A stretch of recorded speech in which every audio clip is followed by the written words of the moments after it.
Ihm, Martins Freizeit, mag er viele verschiedene Dinge.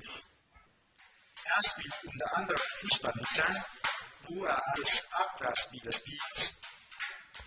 Martin macht Hausaufgaben oder ist zusammen mit seinen Freunden.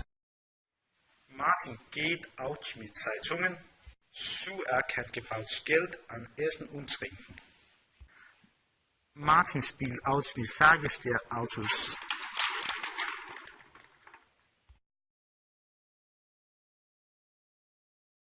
In Mathias Freizeit er Pokémon aus Nintendo 3DS und Computerspiele.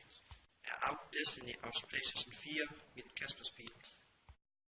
Er geht zu Fußball im Sand und Liebe zum Fernsehen auf Netflix sieht und mit seinen Meerschweinchen spielen und Essen und Trinken zu Frühstück, Mittagessen, Abendessen und Nachmittag.